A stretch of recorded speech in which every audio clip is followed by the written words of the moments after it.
So, hello guys! Isang mapagpalang araw na naman po sa ating lahat at welcome back po muli sa aking YouTube channel. It's me, Maya Vlogs. At ayan, for today's video is isa na naman po itong nakakalungkot or sakit ulo na naman para kay Kalingap Edo, no? Or hindi naman ito as in na sakit ulo, pero isa na naman po itong alalahanin ni Kalingap Edo, no?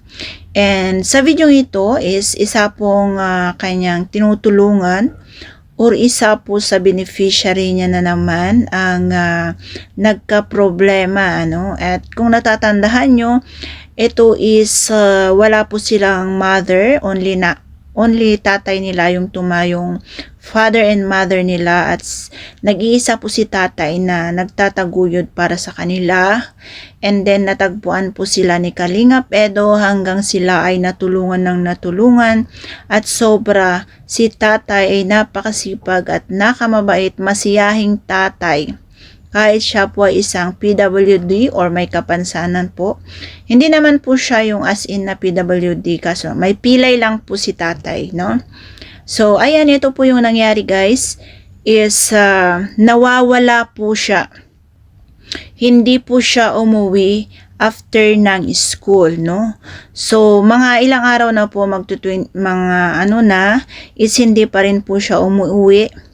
Kaya doon na po nagambala si tatay at sobrang nag-alala po siya. Kaya lumapit po sila kay Kalingap Edo. So ngayon alamin natin yung kwento kung bakit hindi umuwi si Hana or kung bakit nagawa niya ito, no? And ayan, bago natin simulan yung video, ayan, huwag po natin kalimutang mag-like or mag-subscribe kung hindi pa kayo nakapag-subscribe. At syempre, pwede rin yung i-visit ang YouTube channel ni Kalingap Edo para mapanood nyo yung buong detalye.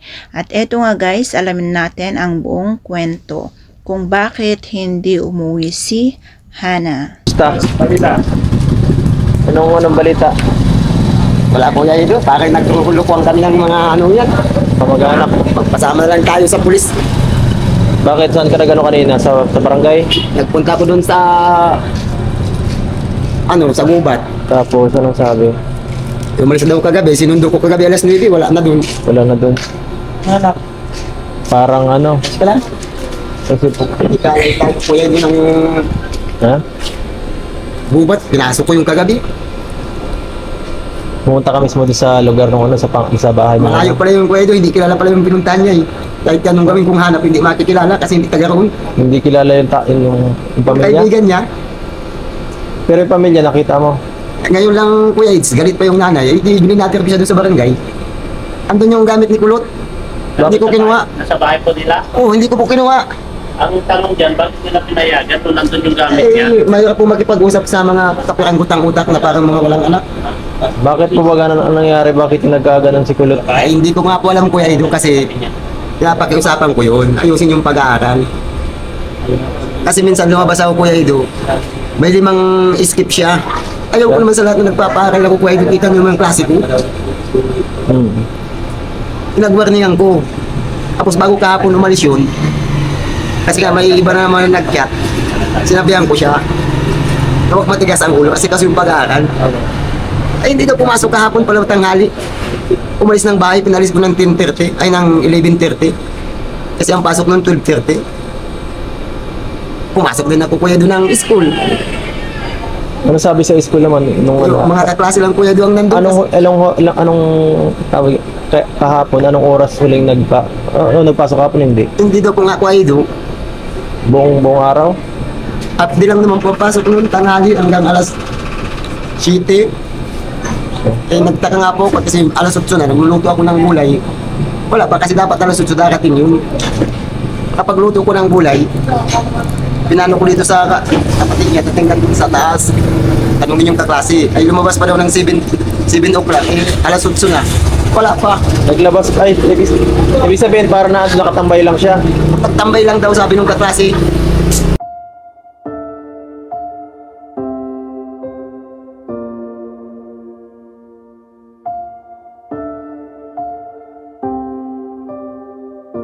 Gusto kong mabigyan ng magandang buhay ay magandang problema ang ibinibigay. Lahat ng ayun ko, may problema ako. Tagod na ako, mamo, hindi ba ko ayun ko ang problema. Akong lumalaban. So, gusto kong mabigyan ng magandang buhay ay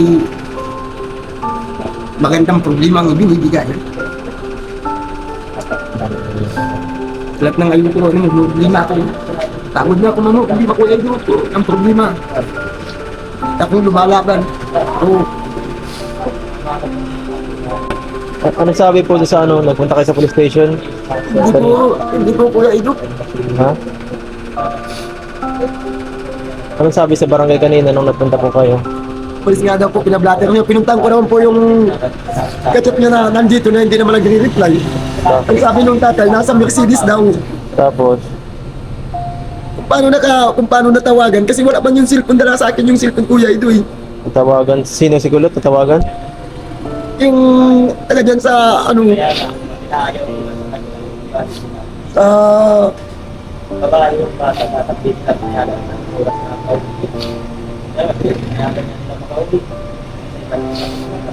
Ano pong natawagan na paano? hindi ko alam kung bakit napunta niya dun sa gubat kasi walang cellphone yun kung saan online kasi yung kasama niya ang may cellphone lang, di yun ang may alam. Eh kung sabi walang alam umalis daw, ay alam nang pupunta ako. Sabi ko naman sa nanay nila na pupunta ako. Ito Kuya Edo ang Kuya Edo. Hindi nagre-reply itong tarantadong ko. Ito ang kasama. Nasa Mercedes daw. Nag-i-eskwela rin ba yan? Ka-eskwela niya o hindi? Hindi ko alam Kuya Edo. Hindi mo rin alam? Oo. Ang sabi ko sa akin, kuya, hindi daw po hindi nag-aaral. Nag-aaral. Tampay lang, tampay. Tampay lang. Ayaw parang sa akin. Hira yan. So, Hindi ko ano Kuya Edo ang ano kasi yung iba nakalap. isang araw naman na po tayo. I-ano na lang muna natin siguro. I-flatter na na. I-report na lang sa pulis. Kasi maghapon na pag damagda Kuya Edo gagabi na naman. Kasi dalawang araw na eh. Pagka nagbukas, dalawang araw na yun. Oo Kuya Edo. Sobra na. Sabi nung tatay nito, sinusundo daw sa Mercedes. Pinag-chat ko sana nasa ubat ako. Ang-chat siya sa akin. Wala siyang kinat. Oo. Kaya lang kinat ko siya. Kahit saan account yan, pinagbuksan ko yung Kuwait. Later mo na lang dyan. Later ka na po tayo. Salaysay mo yung bag. Oo, sabihin na lang. Tapos sabi ko sa kanila, pag hindi ko nakuha ang anak ko,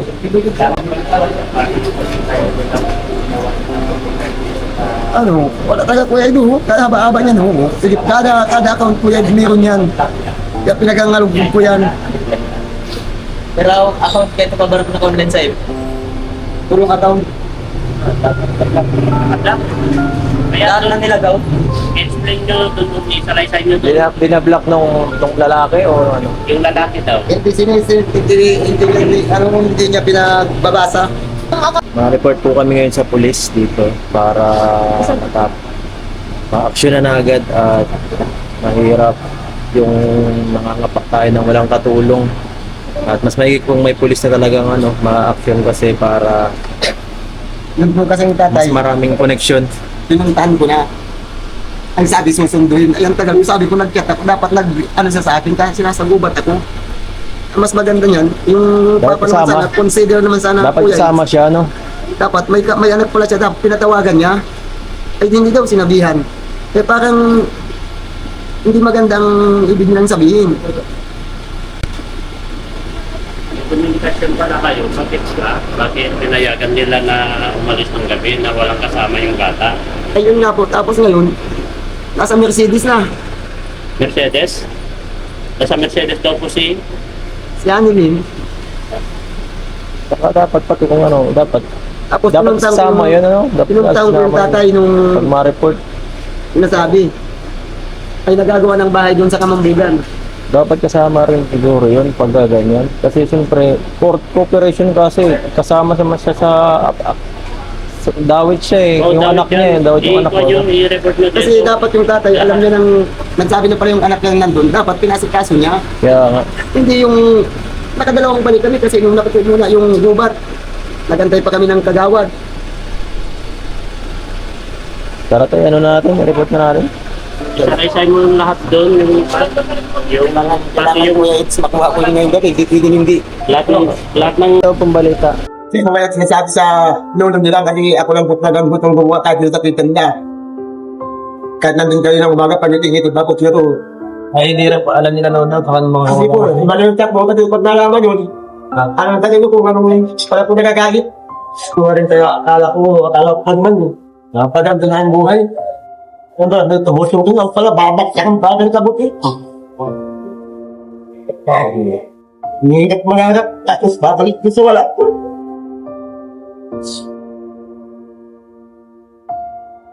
Saan pa yan? Kaya sana may iuwi natin at mapangaralan. Mapangaralan naman natin yan. Huwag nyo na lang pagalitan pag nakita. Oo. Kasi baka lang lalong mag-rebel ka eh.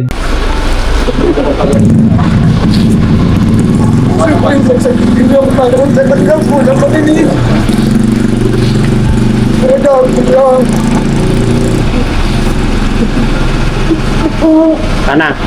Ito ko, mainit yan. Ano ko?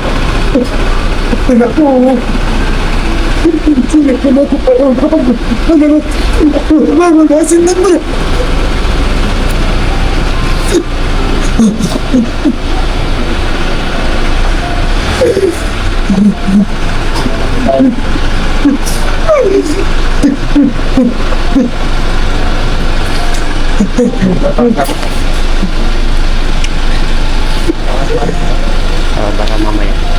Tatawagin naman tayo.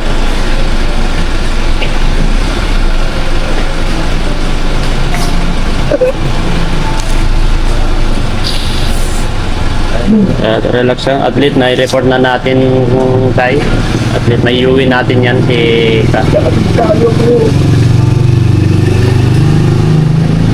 Mabel po lahat tayo. Magkakala. Mahirap na ko yung maibat yung sa bagay. Ito pinakabanggap sa lahat. Pinapagpragaan ng mahirap na ibalik.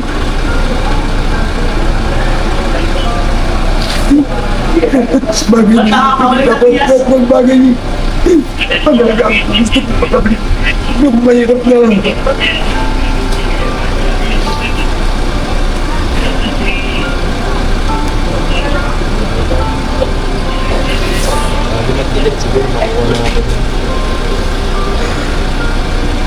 ko pwede makuha yun.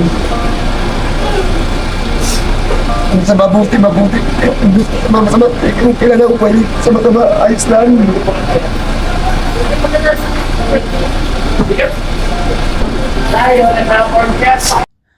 So ayan guys, narinig natin yung sinabi ni tatay kung bakit hindi umuwi si Hana at kung ilang araw na siyang hindi nakauwi.